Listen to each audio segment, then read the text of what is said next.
Hey guys, what's up? Today we're going to meet 10 JRPGs with bad stories, but surprisingly though, with great gameplay. I can guarantee that, at least in my opinion, these games have pretty decent gameplay as a matter of fact. Too bad the story is just not good enough to keep up with their awesome gameplay mechanics. So let's begin!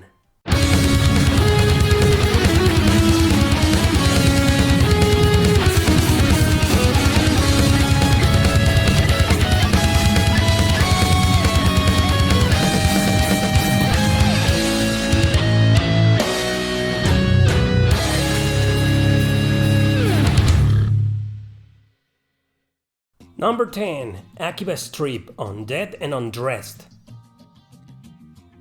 This is actually Akiba Strip 2, a sequel to a PSP game that only came out in Japan. Don't worry, you don't need to play that one to understand this one. And why would you care anyway when the story is beyond stupid? Your main character is basically tricked into getting a job at a secret organization. Instead, he's turned into some kind of vampire thanks to an evil experiment. A fellow vampire saves him. They escape together and join a group of otakus that are trying to stop evil creatures. They need to be exposed to sunlight to die, so it's your job to strip them all so they can be, well, literally and completely exposed. Yeah.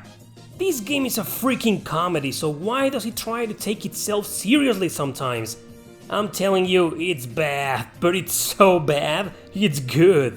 After all, you are playing in Akihabara, and you can visit almost everywhere and anywhere. Through quests and street fights, you'll be playing a small concept of an open world, as in an open city, and the fact that you can find these creatures disguised as humans randomly to get into silly fights is a lot of fun. So the game plays like a beat 'em up, as you can clearly see, but you only fight alongside one partner of your preference. You can use a variety of weapons, clothes, and even headgear, meaning your character is fully customizable. There's also the usual friendship simulator where you can hang out with another character, and this is a game where some of your choices affect your relationship with them. These gameplay mechanics are cool, but honestly, Akiba Strip is all about the battle system where most of the fun is. The fact that you can create combos and chain attacks just to strip people is one of the stupidest ideas I've ever seen, but quite fun to play.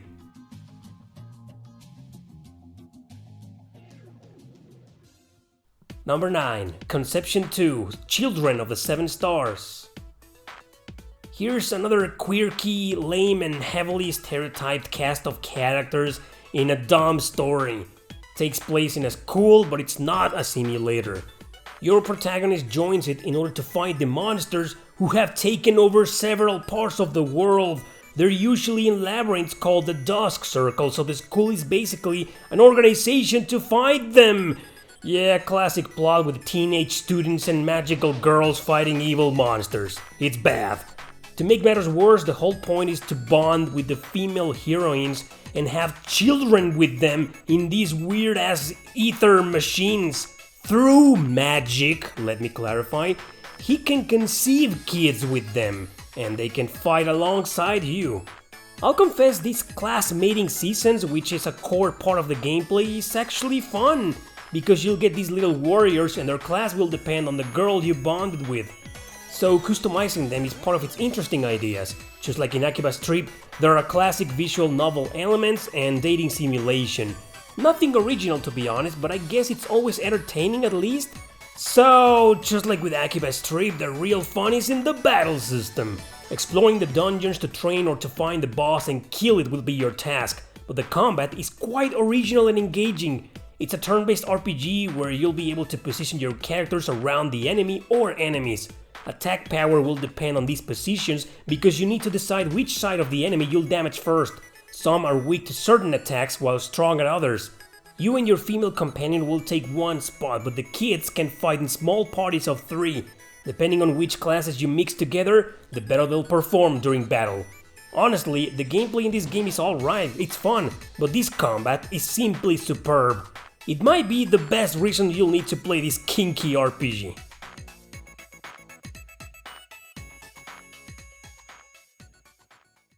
Number 8. Spectrobes Origins. This is quite a surprise as it's from a mediocre series that started back on the Nintendo DS. Lots of gamers never paid attention because they're published by Disney, and let's be honest, the DS titles are kinda lame. Origins, however, took the action to a whole new level, but the story remains stupidly generic. Raleen and Gina go through a portal that sends them to another galaxy being invaded by creatures known as the Crawl. So they start a quest to save this new star system by defeating their evil leader Crux. The end. Yeah, it sucks, okay, you're not gonna play this game for its story, but damn it man, look at the gameplay. You think it's another daily forgettable action RPG, but it's not. You control either Raleen or Gina to fight depending on the weapon they have equipped. The action is fast-paced, controls are intuitive, camera could be better but it's far from being bad. Spectrobes, these little Pokemons that you excavate, can fight by your side. You can carry up to 6 of them per mission and you can switch to any of them anytime. Not a fan here of the motion controls, but I admit it wasn't annoying to swing the controller to have the Spectrobes attack or come back. Then there's the excavation feature. You need to use the controller to carefully remove the debris using a drill or a laser. Sometimes you'll end up excavating a fossil to get a new Spectrobe or a rare material. This game doesn't feel like a generic RPG for kids at all. It's a solid title, quite overlooked, maybe for its goofy looking art style and its forgettable story, but if you give it a chance, be sure to enjoy it for its cool gameplay mechanics.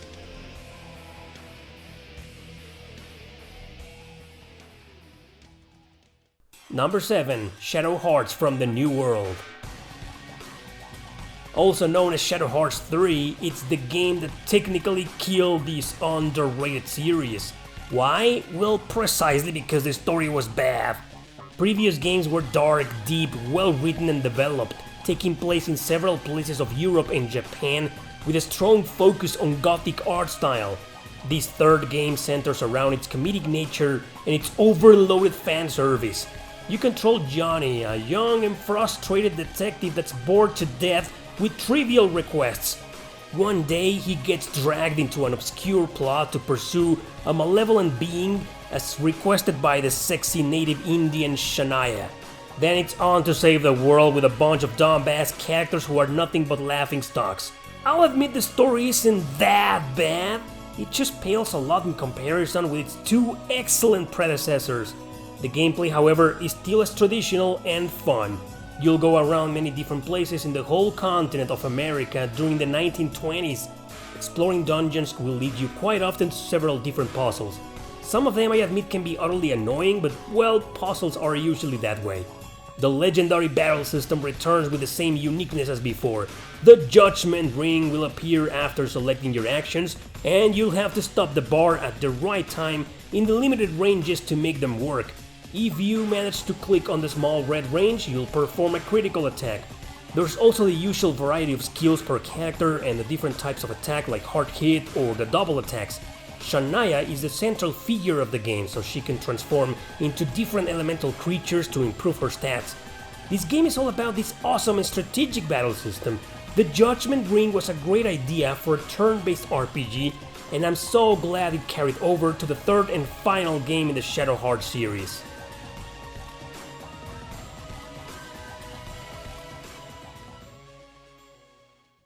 Number 6. Super Robotizing OG Saga Endless Frontier. One of the many games and spin-offs of the Super Robotizing universe. This game is also a comedy with a science fiction story that starts off interesting, but the more you advance, the more nonsensical it becomes. It doesn't take itself seriously sometimes, but when it does, it fails miserably.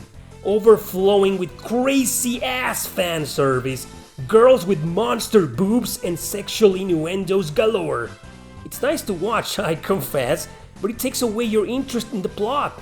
Haken and his android buddy Ashen explore ruins and shit, but one day they come across Princess Kaguya and decide to get involved. The point is to chase after the mech phantom who's out of control, while Kaguya performs a completely pointless pilgrimage around the world.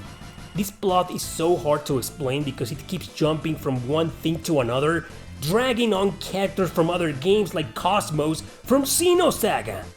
However, it's not actually that bad of a story, and it might be the least worst in the list, but it's truly another game you'll play mostly for its gameplay. Okay, and maybe the boobs too. It plays in a traditional way of going from one town to another, but regularly you'll be back at the ship base. Areas will go from a variety of ruins to secret labs or technologically advanced centers. The battle mechanics are really fun, as this game follows the awesome formula first seen in Namco Cross Capcom on the PS2. Characters will be positioned at the right side of the screen and they will attack through several combos. These commands are issued by pressing different buttons to create different combinations. So chaining them right will cause the attack sequences even longer, doing more damage to your enemies. It's so over the top that it goes beyond looking cool, as it is quite addictive to play. Because of that, however, battles can take too long sometimes, but it's okay if you enjoy it as much as I did.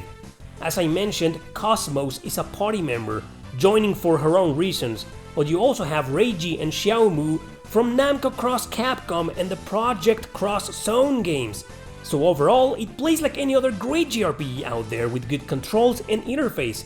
It just so happens to have excellent combat, overshadowing its convoluted and overly ridiculous plot.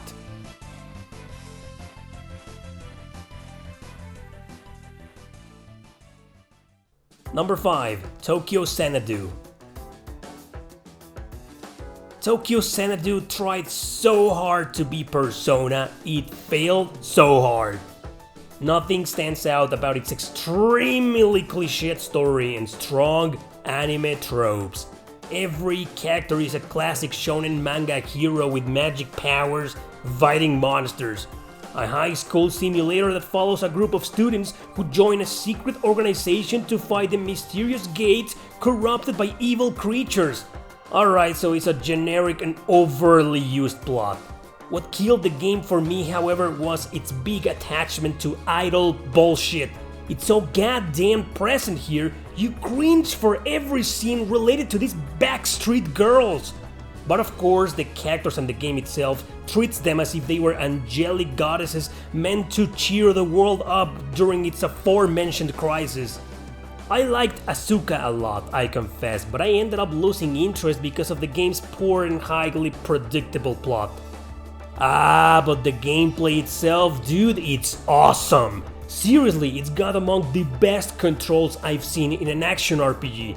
Tokyo Xanadu is a high school simulator where you can hang out around school but also spend points to bond with characters. So there's also the classic dating simulator as well, but it's more similar to the one in the Trails of Cold Steel saga, but the real spotlight is the dungeon crawling with its amazing combat. You can only control one character at a time during explorations, but you can switch to two others whenever you see fit. I say this because enemies have strengths and weaknesses only a certain character can exploit. The action is fast-paced no matter the character you play as, even with this completely broken guy, so killing everyone and destroying everything is a lot of fun. Each character has their own unique skills and trigger attacks you can execute to do massive damage. And there's something similar to a flash guard if you successfully evade the enemy's attacks. At the end of each stage, you'll get your ranking and then it's on to fight the boss. You probably already noticed my explanation sounds as if I was describing an Ys game. Well, after all, this game was developed by Falcom. In other words, it's like Ys meets Trails of Cold Steel meets Persona? Fuck the idle horseshit here, but the gameplay mechanics still make it totally worth it to play.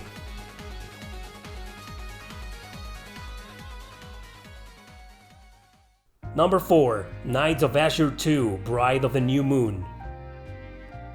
It's a sequel to a better game that had a slightly less embarrassing story. Here they went totally insane with the fan service and the enormously suggestive themes among its several lesbian characters. My main problem is that it tried so hard to be gothic and dark, but got everything wrong, sadly.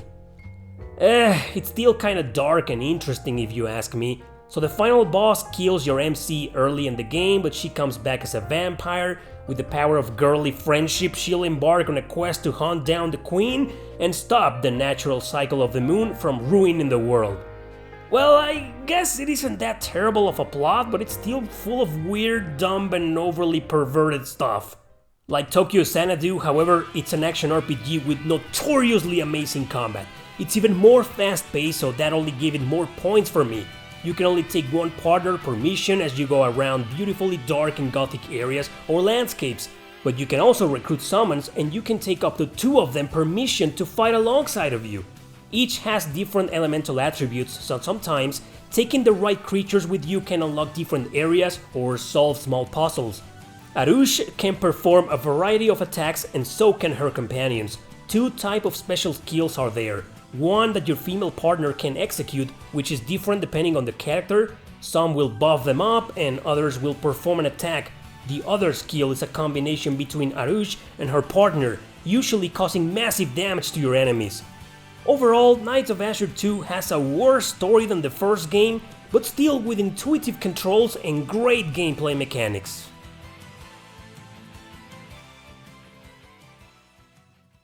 Number 3. Valkyrie Chronicles 2. Once again, we have a story that's not that bad, but it's nonetheless ruined by its horrendous cast.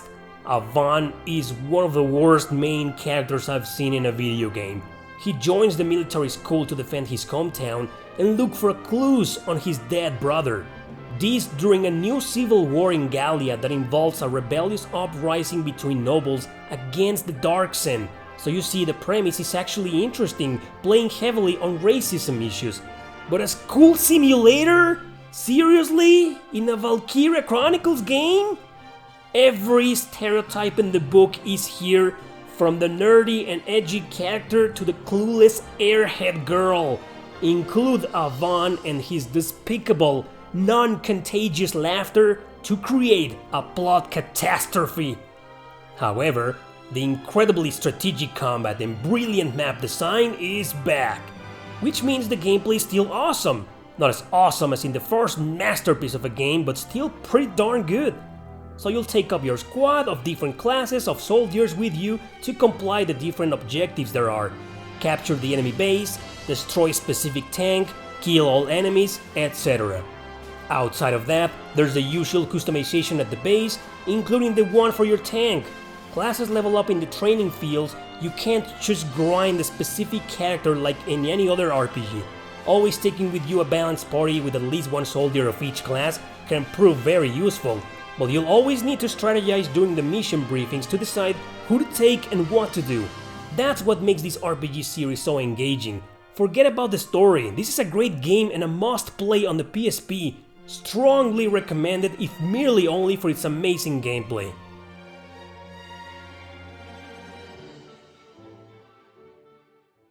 Number 2. Fire Emblem Fates. So there's 3 games, but they all have the same story, although from different points of view. Corrin lives peacefully with his or her family depending on the gender you choose. One day they're kidnapped because it just so happens that he or she actually belonged to the enemy family. Birthright lets you play on the side of that family, Conquest on the initial family, and Revelations with none. So you see, the concept was actually really cool, but the execution was a cringe-worthy disaster. How the story was told sucked balls big time, not only because they included every single cliché in the book, but also because a lot of the characters' personalities, dialogues, and reactions seemed so fake, so forced. But the romance simulator was just, am I playing a Fire Emblem game or a friggin' anime teenage drama? Other than that, the gameplay is classic Fire Emblem at its best, carrying over the pairing of characters during battle from Awakening.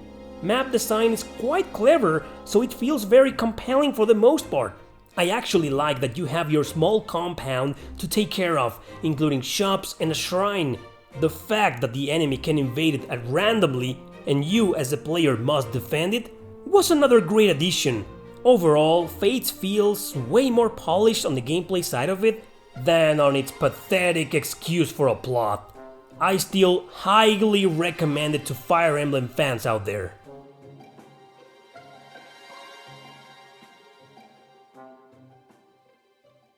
Number 1. The Atelier series, almost all of them. With a few exceptions like the first 2 Iris games, which I thought were quite different and more traditional, almost every single Atelier game has an extremely idiotic story. I thought Shally had a really cool concept about a city on the verge of dehydration because of the lack of water, but it also went down the cheesy path of quirky dialogues and charming cutscenes. In fact, none of the games I've played so far have a terrible story, no, but they're just kinda meh. They make you laugh at times but bore you at others. In fact, almost every single character feels like a repetition of the ones in the previous title and so on. Everyone knows these games are more about its variety in gameplay mechanics. Sure, most of them are based on a side quest program, some of them even with a time limit, but that doesn't take away the enjoyment of their nature. First of all, they have amazing battle systems, especially some of them like Shally or Risa. They stay true to the classic turn-based formula, but with interesting additions of their own. Risa, for example, included some real-time elements similar to the ATB system in Final Fantasy. Others, like Rorona, included combination skills or follow-up attacks, and it evolved from there in a very good sense, with each title getting even better. But a lot of people also love these games because of the alchemy factor. All of them heavily revolve around accepting quests that involve gathering items in and out of the main village, mixing them together in the cauldron and experimenting with the results.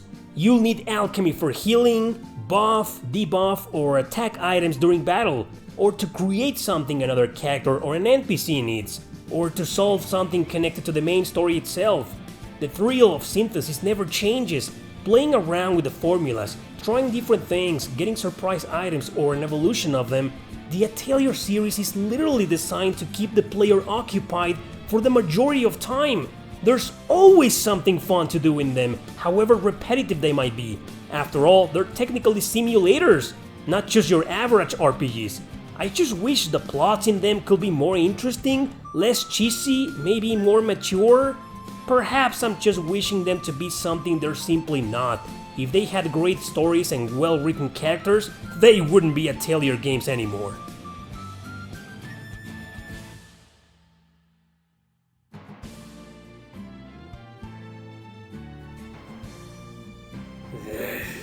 You know what? I'll refrain from doing some honorable mentions this time. Instead, I gotta tell you something. I'll be doing the other way around for the next video. 10 JRPGs with great stories, but bad gameplay. Thanks for watching, don't forget to subscribe, share this video with your friends, and I guess I'll see you on that particular video. See you there then!